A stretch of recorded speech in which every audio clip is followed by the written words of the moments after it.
आज स्त्रियांना शिक्षण आहे. तो काळ बघा ज्या काळामध्ये राजा राममोहन राय यांनी सती जायची प्रथा बंद केली. पती वारला तर स्त्रीला सती जावं लागायचं. पूर्वीच्या काळामध्ये गावात मारुतीच्या पारावर माणसं बसले तर स्त्रियांना हातात चप्पल काढून घ्यावी लागत होती बरं का महिला मंडळ. पण आज महिलाला स्वातंत्र्य दिलंय याचा अर्थ कसंही वागू नका. आज मला तर कधी कधी भीती वाटते की विवाह संस्था धोक्यात येते का काय. 70% मुलीचं नाणं मोडायच्या पाठीमाग हात फक्त आईचा आहे. काय बघता माझ्याकडं मान हलिता का काय धुमाळ बाबा बरोबर आहे का. 70% मुलीचं लग्न झालं किती वेळा आईने फोन करावं लिकीला. काही मर्यादा आहे ना. सकाळी उठली का बाबू. आता ती बाबू आहे का बेटा नाही तर बेटा. नेहमी नाक खुपसायचं आईने लेकीच्या संसारात. वाटोळे झाले लेकीच्या संसाराची. तिला तिच्या पायावर उभा राहू द्या. पूर्वीसारखे सासरवास नाही राहिले माता मावल्यांना. आता सासू सासरवाशीन झाली सुनेची. कुठं सासरवास राहिलेत. जरा जागेवर या आणि मुलींना शिक्षण चांगलं द्या. माता मावल्यांनो आईनो पूर्वी मुलगी जर वाट लावायला लागलो तर आपण दिवाळीचा सण झाल्याच्या नंतर तर मुलीला करंज्या द्यायची बरोबर. करंजी का बरोबर देत होते माहिती का. पूर्वी करंजी असे मुरड घालायचे करंजीला. आता आलाय चमच्या.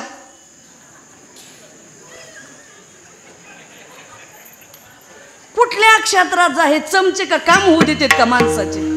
एखाद्या आमदाराला फोन करा आहे चमच्या. मंत्र्याकडं जा आहेतच. काय सांगू तुम्हाला. हा सगळ्या क्षेत्रामध्ये चमचे का काम होऊ देतात का काय. हा आणि हा चमचा डायरेक्ट करंजीचा मर्डर करतो हाताचा चमचा. पण पूर्वी असे मुरड घालायचे. आणि करंजी का दिली जात होती बरोबर. आईचं सांगणं असायचं बाई माहेरी उशिरा उठली तरी चालत होतं. तू माघारी बोललीस माहेरच्या लोकांना तरी चालत होतं. नाही काम केलं तरी चालत होतं. पण बाई तुझं आता लग्न झालंय तू सासरी गेलीस आता तुझ्या वागण्याला थोडी मुरड घाल.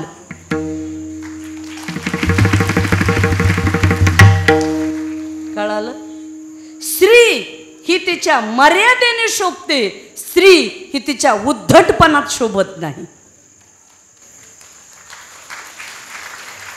जी खानदानी स्त्री असती ना उद्धटपणाने नाही शोभत. कुलवान असा नम्र वागा. आणि माता माऊल्यांनो आपल्या प्रत्येक मुलीला अंग भरून कपडे घालायचे शिकवा म्हणजे अत्याचार थांबतील. कुठून हे बरमुडे निघालेत. किती पैलवान माणसं असले तरी बरमुड्यावर. उगी मुंबईला कीर्तनाला गेलं ना आपल्याला लाज वाटते त्या घरात बसल्यावर. अरे माणसं आल्यावर तरी काय मुलगा मुलगीच लक्षात येत नाही शहरला तर असलं झालंय. कपडे घाला ना. घालण्याबद्दल दुमत नाहीच हो महिला मंडळ. घाला काही नाही पण अंग भरून कपडे घाला. आज आपल्या संस्कृतीचा विचार करा. भारतीय संस्कृती. भारतामध्ये संस्कृतीला आचाराला विचाराला संस्काराला महत्व आहे. विदेशामध्ये आकृतीला महत्व आहे. आपल्याकडं कृतीला महत्व आहे. म्हणून आपला देश धर्म देव सांभाळा. संस्कृती सांभाळा. माझ्या माता माऊल्यांनो मुलींनो आणि इथं बसलेल्या जेवढ्या मुली आहेत विनाकारण मोबाईलच्या नादी लागू नका. स्वतःच्या पायावर उभा राहा बरं का मुलींनो.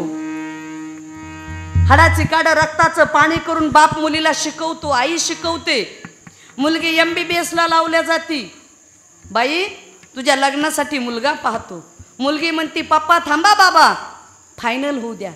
फायनल निकाल लागतो. फायनल होतं पेपर देतील मुलगी तिकडच पळून जाते. मुलगी 18 वर्षाची होऊन गेलेली असते. मुलगा पोलीस स्टेशनला येतात. 3 दिवस बाप तोंड धुत नाही. तोंडामध्ये पाणी नाही. आईच्या तोंडात पाणी नाही. पोलीस स्टेशनला आणल्या जातात मुलगा मुलगी.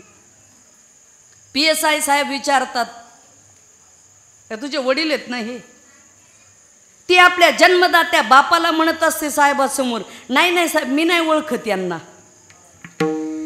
अरे अशी जर अवलाद जन्माला येत असेल न पेक्षा निपुत्रिक राहिलेलं बरं. काय करता? म्हणून महिला मंडळ, कपडे फटते हे लेकिन संस्कार फटते नाही. लाख रुपये मीटरचा कपडा घ्या फाटतो, पण संस्कार फाटत नाहीत. MPSC UPSC चे क्लासेस घेण्यासाठी आम्ही मुंबईला मुली टाकले, दिल्लीला टाकले मुलं मुली. कुठेही शिक्षण घ्या, पण या जगाच्या पाठीवर संस्काराचं विद्यापीठ एकच आहे, ते म्हणजे जन्मदाती आई आणि वडील. ज्या विद्यापीठात फीस नाही बरं का. आणि एकदा ते संस्कार जे तुम्हाला मायबापाने दिलेत ना, त्या संस्कारामुळे तुम्ही प्रामाणिक राहाल. म्हणून तरुण पिढी तुम्ही सुद्धा, व्यसन, मुंबईची फॅशन, महाराष्ट्र शासन, ऋषिकेशचा मोसम कधी बदलेल काही सांगता येत नाही. व्यसन करू नका तरुण पिढी.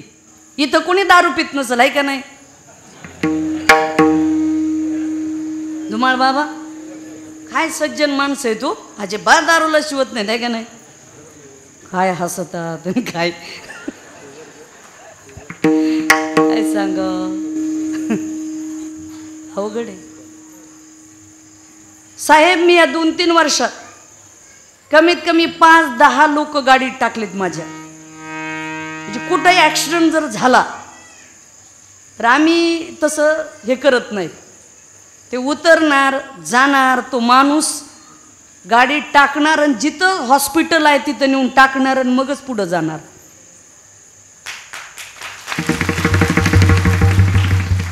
एका ठिकाणी तर ॲक्सिडेंट झालं, लाईन लागली. म्हटलं काय झालं? म्हणजे ॲक्सिडेंट झाला. आमचा ड्रायव्हर हे सांगळे महाराज बरोबर आम्ही उतरून गेलो त्या गाडीजवळ. तर त्या स्टेअरिंगमध्ये ड्रायव्हर पण जाम झालेला, इकडचाही माणूस जाम झालेला. ते म्हणले मला, म्हणले ओ मॅडम तुम्ही कशाला जाता? आता त्यांना काय माहिती मी महाराज आहे म्हणून, आपलं काय कपडावर लिहिले का? ले मॅडम तुम्ही कशाला पुढं सरकले? अरे म्हणलं काय झालं? ते म्हणले तुमचे कुणी रिलेटिव्ह आहेत का? अरे कसलं रिलेटिव्ह? म्हणलं माणूस नाहीत का? पण माणूस, अरे वडू लागा. आणि जेव्हा मी पुढं झाले तेव्हा मग गडी माणसं गोळा झाली आणि मग आम्ही ती स्टेअरिंग तोडून तो माणूस, दुसरा 1-2 माणसं वाचली, काढले. हो ते माणसं असं ब्लड तोंडातून पडत होतं, पण आमच्या गाडीवर, इनोवा गाडी, मधल्या सीटवर टाकलं. अहो ते माणसं जेव्हा मी बाहेर काढले, आता बऱ्याच VIP गाड्यावाले लोक होते, पण कोण टाकतं हो गाडीत आपल्या? पण एक गोष्ट लक्षात ठेवा, बसलेली माणसं. त्याच जागेवर जर तुमचा भाऊ, बहीण, मुलगा असला तर मग टाकणार का नाही गाडीत? तुम्ही जर लोकाला मदत केली ना तर परमेश्वर आपल्याला मदत करत असतो. काय घेऊन बसले? आणि पोलीस स्टेशनला तुम्ही फोन करा 100 100. ॲम्ब्युलन्सला फोन करा, येतो, आली, कुठे काय, तोपर्यंत याचा जीव जायचा. त्यामुळं पटकन गाडीत टाकणं, पेशंट नेणं, असं बरंच काम करतो तरुण पिढी. मला याच्यासाठी तुम्हाला सांगायचं आहे का, तर तरुणांनो, 25-30 वर्षाचे तरुण दारू पिऊन तुम्ही शरीर बर्बाद केलं. ॲक्सिडेंट होतात, घरी तुमची पत्नी वाट पाहती, छोटे छोटे मुलं वाट पाहतात, पप्पा घरी आले नाहीत, माझे बाबा घरी आले नाहीत, आणि जन्मदाती आई वडील वाट पाहत असतात. लग्न झाल्याच्या नंतर कुणाचं तरी कुंकू पुसण्याचा नैतिक अधिकार मुळीच आपल्याला नाही. जर तुम्हाला दारू पिऊन मरायचंच तर लग्न व्हायच्या अगोदर मरा, पण नंतर जगा. दारू गांजा पत मत पियारो, अक्कल गुंग हो जाती है, अक्कल गुंग हो जाती है, अक्कल गुंग हो जाती है.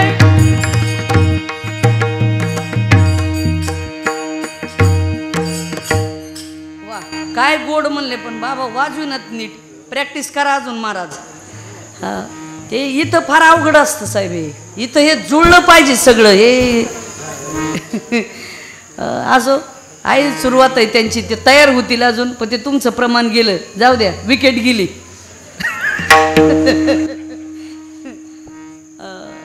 दारू गांजा मत पिओ यारो, अक्कल गुंग हो जाती है. दारू गांजा पिऊ नका, अक्कल गुंग झाल्याशिवाय राहत नाही. स्वतःसाठी जगा हो, जाऊ द्या. आणि तरुण पिढी जीवन जगताना 10 मित्र करण्यापेक्षा निगेटिव्ह विचाराचे एकच मित्र करा, पण पॉझिटिव्ह विचाराचा करा. जीवाला जीव देणारा मित्र करा. मित्र कसा असावा? कृष्णासारखा जर मित्र असेल ना तर अर्जुनाच्या जीवनामध्ये यश मिळतं.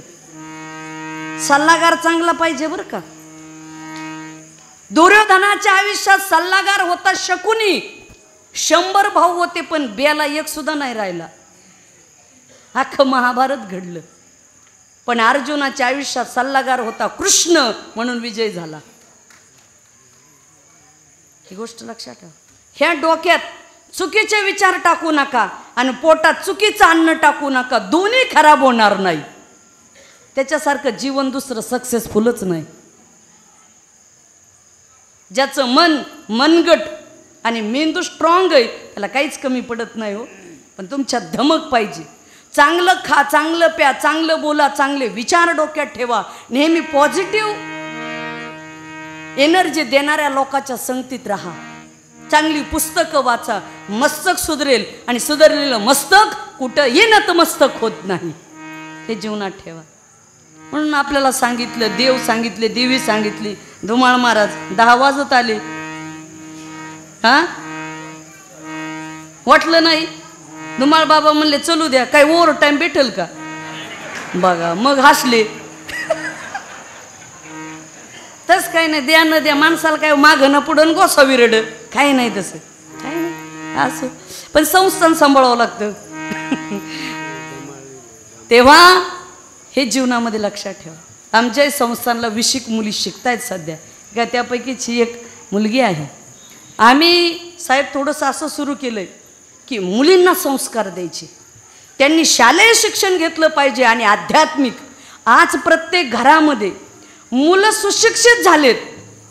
मेडिकलची मुलं डिप्रेशनमधून जाऊन आत्महत्या करायला लागलीत.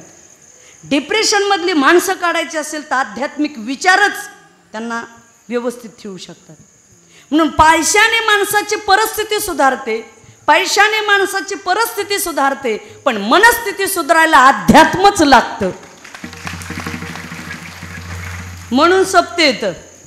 बऱ्याच काही लोकांना वाटतं कशासाठी व धुमाळ महाराज हे सप्ते ठेवतात, कीर्तनकार ठेवतात, महाराष्ट्रातून शोधून चांगले चांगले वक्ते बोलवतात.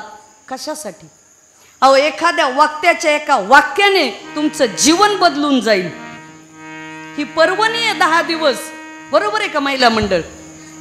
आणि ह्या गादीशिवाय तुमच्या हिताचं कोण सांगतं? सांगेल कुणी? हीच गादी एकमेव तुमच्या जीवनाचं कल्याण होईल. ज्ञानोबराय तुकोबराय वारकरी संप्रदायाचा विचार पोच करण्याचं काम आम्ही तुमच्यापर्यंत करतो. आणि हा संप्रदाय म्हणून माणसं माणसात आहे. संप्रदाय नसेल तर माणसं माणसाला खातील. एवढी अध्यात्माची ताकद जगाच्या पाठीवर फार मोठी आहे. म्हणून ज्ञानेश्वरी सारख्या ग्रंथावर प्रेम करा, वारकरी संप्रदायासारख्या पंथावर प्रेम करा आणि ज्ञानोबरायासारख्या संतावर प्रेम करा. कधीच जीवनात कमी पडणार नाही. आणि देवीवर श्रद्धा ठेवा. देवीवर श्रद्धा ठेवा. म्हणून कुळीची ही कुळदेवी केली ठावी संतांनी. ही संतांनी माहिती झाली. म्हणजे बरं झालं तिला शरण गेलो. बरं झाले.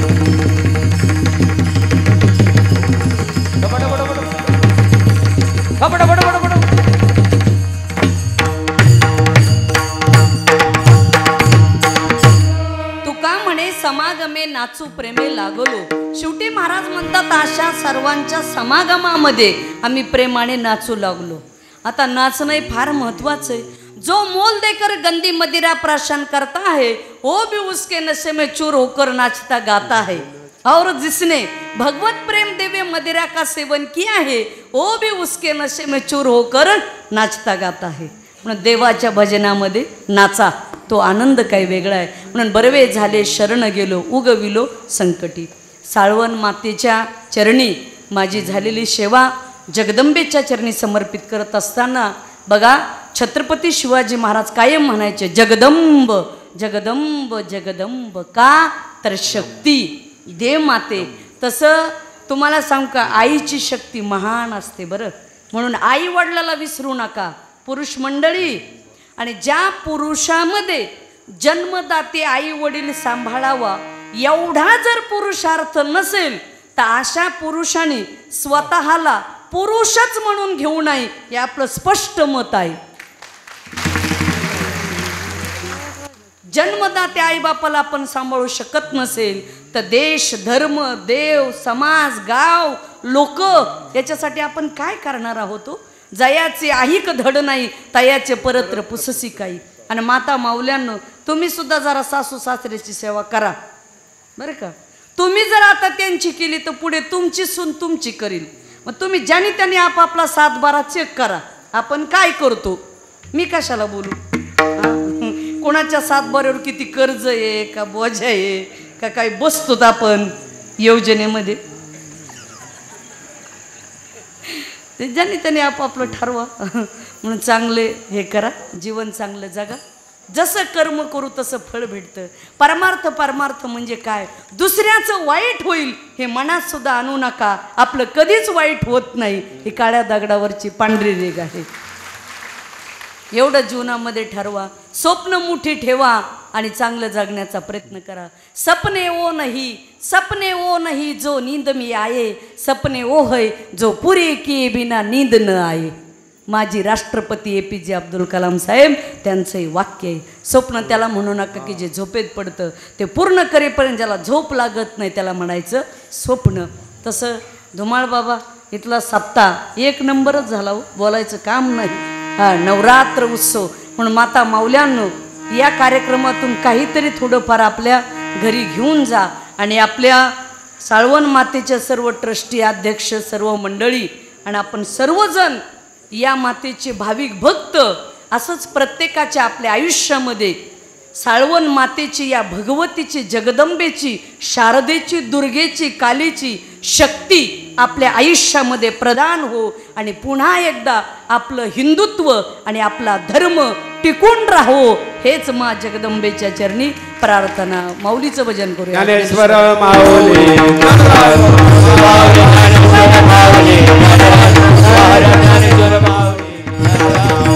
विठ्ठल जय जय विठ्ठल जय विठ्ठल जय जय बोले पुरी वेडे वाकोडी उतरे क्षमा